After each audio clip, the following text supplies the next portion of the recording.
What a match! নিঃসন্দেহে দারুণ একটা ম্যাচ দেখলো পুরো ক্রিকেট বিশ্ব।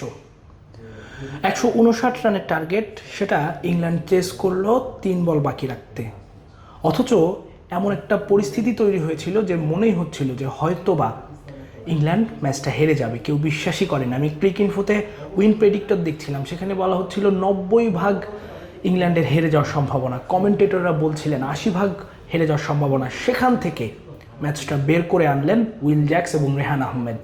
18 বলে 43 রানের দরকার ছিল, সেই জায়গাটায় গ্লেন ফিলিপসের ওভারে তারা 24 রান নিলেন। এরপরে খেলাটা 3 বল বাকি রাখতেই শেষ করে দিলেন এবং এই সাথেই গ্রুপ চ্যাম্পিয়ন হয়ে কিন্তু ইংল্যান্ড সেমিফাইনালে কোয়ালিফাই করলো।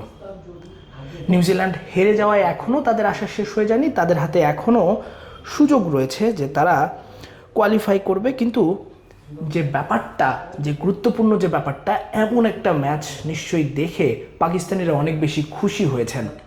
তারা হয়তো বা আনন্দে উল্লাস করছেন, কারণ এই ম্যাচটা ইংল্যান্ডের জেতা যেমন দরকার ছিল, তেমনি পাকিস্তানের জন্য দরকার ছিল যে এই ম্যাচটা জিতলে তাদের সেমিফাইনালে যাওয়ার আশাটা বেঁচে থাকবে।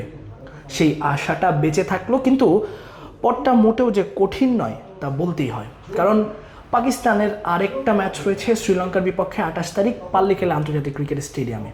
সেই ম্যাচটা যদি শ্রীলঙ্কা জেতে তাহলে কিন্তু হবে না, জিততে হবে 64 রানের বিশাল ব্যবধানে।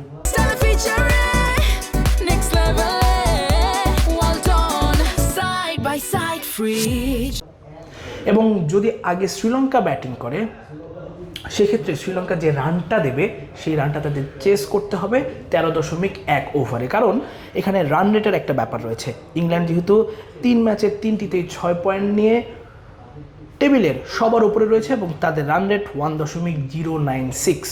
আর অন্যদিকে নিউজিল্যান্ড 3 ম্যাচের 1টি জিতে 1টি হেরে আর 1টি পরিত্যক্ততে তাদের পয়েন্ট 3, কিন্তু তাদের রান রেট 1.390। যেখানে পাকিস্তান 2 ম্যাচ খেলে 1টি হেরে 1টি পরিত্যক্ত হওয়াতে তাদের পয়েন্ট 1 এবং তাদের রান রেট -0.461। এখানেই মূলত তফাৎটা। আর এই তফাৎটা পূরণ করতে হলে, অর্থাৎ এই তফাৎ থেকে নিউজিল্যান্ডকে কাটাতে হলে তাদের তো ম্যাচ জিততেই হবে। শুধু জিতলেই হবে না, পাল্লে কেলেতে তাদেরকে ডমিনেট করে জিততে হবে, 64 রানের বিশাল ব্যবধানে জিততে হবে। এবং আগে যদি শ্রীলঙ্কা ব্যাটিং করে, যে রানটাই করবে 100, 150 কিংবা 200 যেটাই হোক, সেটা তাদের চেস করতে হবে 13.1 ওভারে। তাহলেই পাকিস্তান কোয়ালিফাই করতে পারবে সেমিফাইনালে। এমন একটা পরিসংখ্যান, যে পরিসংখ্যানের সামনে পাকিস্তানের ক্রিকেটাররা, তবে তাদের আশাটা যে আগামীকাল পর্যন্ত বেঁচে থাকছে, এটাই একটা বড় খবর হতে পারে পাকিস্তানের জন্য। কারণ তারা পুরো টুর্নামেন্ট জুড়ে যেভাবে খেলেছে, তাদের আসলে সেমিফাইনালের আশা বেঁচে থাকার তেমন কোনো সম্ভাবনাই ছিল না। আজকে আমরা মাঠে গিয়েছিলাম, সেখানে দেখেছি যে পাকিস্তানের সাংবাদিকরা অনেক বেশি আপসেট, ক্রিকেটাররাও আপসেট। তারা আসলে চাচ্ছেন যে শ্রীলঙ্কার বিপক্ষে অন্তত ম্যাচটা জিততে। কিন্তু সেই জয়টা এখন এমন একটা ইকুয়েশন হয়ে দাঁড়িয়েছে, যেটা পাকিস্তানের সেমিফাইনালে যেতে হলে এখন তাদের নিজেদেরই কিছু একটা করে দেখাতে হবে। তারা আজকে পর্যন্ত বা একটু আগে পর্যন্ত তারা ইংল্যান্ডের উপর নির্ভর ছিল। ইংল্যান্ড তাদের কাজটা করে দেখিয়েছে, দারুণ ব্যাটিং করেছে, অসম্ভব একটা ম্যাচ জিতিয়েছে। এখন পাকিস্তানের হাতেই তাদের সেমিফাইনালে যাওয়ার চাবিকাঠি বলতে পারি আমরা।